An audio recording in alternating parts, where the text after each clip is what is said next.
Right now, Pittsburgh's best sports show is about to begin. Call us or tweet us. We've got things to talk about on the Nightly Sports Call. Thank you very much, Paul. Welcome, everybody, to the Allegheny Health Network Nightly Sports Call.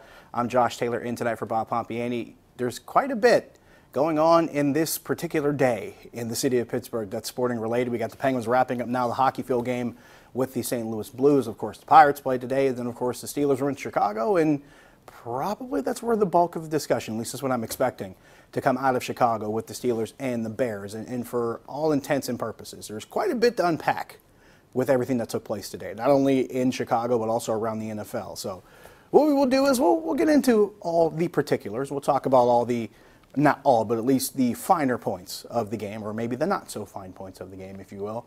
We'll talk about those. We'll talk about some of the things that happened around during the course of the day. Of course, at the center of everything, from the game in London to the game in Chicago to games across the NFL schedule. Of course, there were the demonstrations that were put on by the teams, and some teams did not participate, some did. Of course, the Steelers made their decision to stay in the locker room, with the exception of Alejandro Villanueva, so that sticks out as well. I imagine that's something that's on the table also.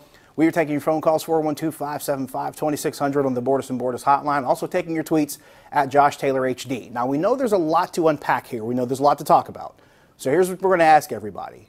If you call in and you have your opinions, we want to limit your opinions to 30 seconds because we have a lot of people I know probably want to weigh in on what happened in the game. You probably want to weigh in on what happened before the game. And we want to make sure a lot of people get their voices heard, and you can say what you have to say. But please be mindful that other people want to call in and voice their opinions also. Plus, it's only a 25-minute show, so it's not like we have a lot of time to really go over all of it. So let's keep it as trim and packaged as possible within 30 seconds. Otherwise, we're going to have to hang up on you and move on because we want to get through as much as we can with this show.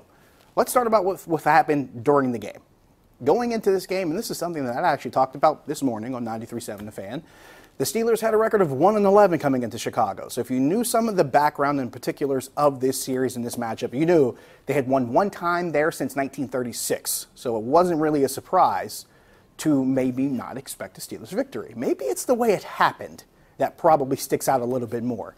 Now, as far as following scripts, more particularly in the Mike Tomlin era, in the last 18 games on the road against teams with losing records, the Steelers are now 5-13. And that is the theme that really sticks out, especially over the last 3 years. And to really twist the knife, the quarterback starting for the other team is one of the guys who actually won one of those games against the Steelers against an inferior team. Now, granted, it happened here at Heinz Field, but Mike Glennon was that guy with the Tampa Bay Bucks almost 3 years to the day.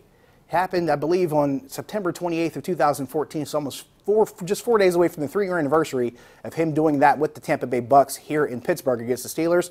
And that was his last win as an NFL starter. So you can only imagine just how ignominiously this all unfolded.